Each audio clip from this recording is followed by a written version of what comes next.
we just learned down in Wapik class the difference between duality. When we say, let's say Neb Tweed, all right? Neb Tweed, that would be dual in terms of, as opposed to Nezduru, plural, having the U on the end of it. So we would know when we say Nezduru that it's more than two. It's not indicating exactly how many, but we know it's more than two. The same way with Elohim. Elohim, we know that there's more than two because Elohim would be pluralized, but it would be more, it would just be denote duality. The reason why I'm saying that is because throughout Genesis chapter 1, you're dealing with multiple beings who are extraterrestrials. Like, for example, when we teach in the Wapu, right knowledge, about the pyramids, right? The pyramids of Giza, that was the first pyramid that was built in Egypt. Now, there's older pyramids that are in Sudan, but the first one was built in Egypt, the Giza plateau. That was built with the assistance of extraterrestrials, right? And the tar rice was used, but with the assistance of extraterrestrial beings. So when we're teaching that, there is groups of beings coming from different star constellations, and they're assisting humans. And they gave us the information.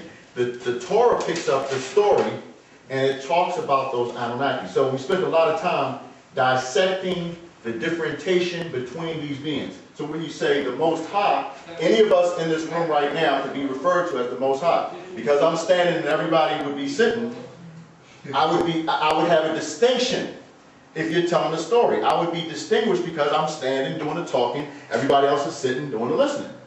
So in the way that they wrote the Torah, I would reference Yahweh Elohim, or the Lord God. It wouldn't make me any greater than anyone else. That's the point that we're trying to make here. So at this point, when you see the title of Nachash, the Nachash was given to, you refer to him as the serpent, right? But in ancient Tamaray, the serpent was a good characteristic. It wasn't until the Hyksos came in, the 15th dynasty, where it changed over to where you're looking at it now, asking, okay, this Nachash as the whisperer or the serpent, he's supposed to be referenced as the devil. So the first layer of the spell, Genesis chapter 3, to understand that God lied. Who was the God at that time? That was Best. Lied. Because he wanted to keep a secret. He did not want to allow Geb and Nut to know that they had the same type of power that he had. He was trying to keep that. So all those different, in Enki as creator, actual facts number 12, verse 30, you read from, right? 39. No, 29. No, okay. 39. 39. All right, that verse 39. All of those are different attributes that's given to Nengizidit. So when Enki returned to Nibiru, or Binu, he passed all the secrets and mestones to his son Nengizidit. Nachash, Chanas, the serpent, Iblis. It's just that we have now been led to believe that when we say Nachash, that's the devil. Chanas, that's the devil. The serpent, that's the devil. Iblis is the devil. But it doesn't denote that. He has hand up first now. Go. Yes.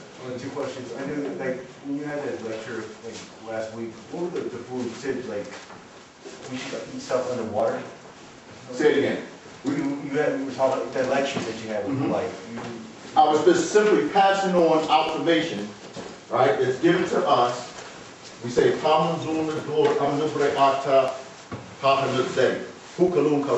that's his actual spiritual title, is with us. This is something that he has relayed to us. It's talking about the period of time when the planet was all water.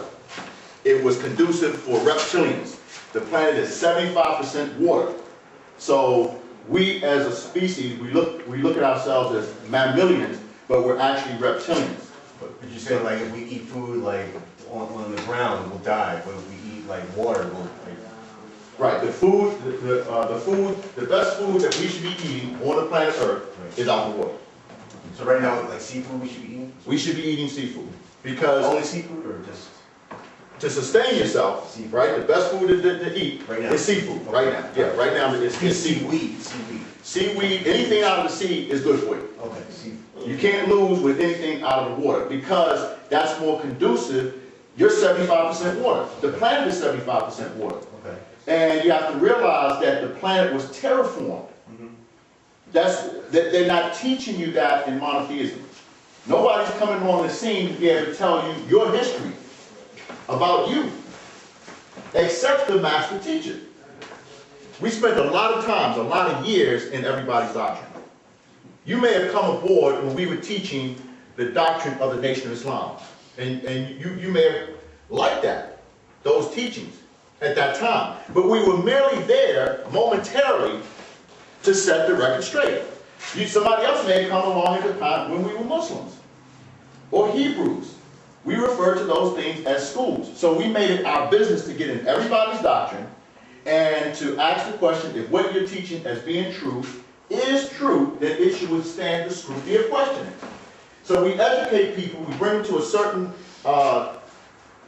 intellectual level, intellect, lecture, the speaker of the words that come from information, in a formation. That's what they try to do. They try to keep us in a formation of things, right? This is dealing with outformation. So we're at a point with what we're teaching now, because we use the motto, don't believe me, check it out.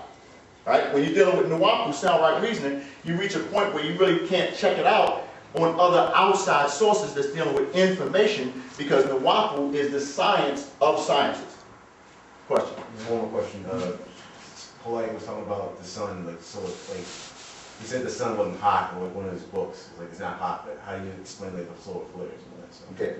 Okay, what I'm doing here, I'm standing on the platform of Pamanzulna's daughter, Amanupre Atta. What anybody else that does, if they write books, they should allow themselves to be questioned. All right? Now I can speak to you, we do speak on the solar flares, the sun and what have you, but I'm not here to address questions on anybody else's books. Right? Other than the books that the master teacher wrote. That's only fair, right? That's what we're playing fair. Anybody else that's writing something, we just simply ask you, okay, the next time that they allow themselves to be questioned, question them on that. But you should have enough knowledge on that particular subject so that whatever answer is given, you would have enough knowledge to be able to see if the lecturer or the teacher is giving you the right information. Now, in reference to solar flares, just being that you asked, just to the general information, okay, one of the things we teach in terms of like the birth of the sun. We're physical progenies of the sun, right? Now, when you see newborns, nobody on the planet is a newborn, right? But that's how we refer to ourselves as Nubians. When we say Nubians, that's referencing the fact that we have mixed with the other root races. Meaning that the Negroids, Mongoloids, Caucasoids are the three root races on the planet. Everyone else is a mixture of those three. They got here by different mixing with extraterrestrials and what have you. All right. So therefore, all of the people on the planet Earth are the children of Nubans. These were the beings that migrated out of the water and then walked on the planet Earth. But they're the physical progenies from the sun. Now these Nubans, who you would see them, we're not talking melanin now. We're talking, you see a person, they're blue-black. They're so black that they look blue.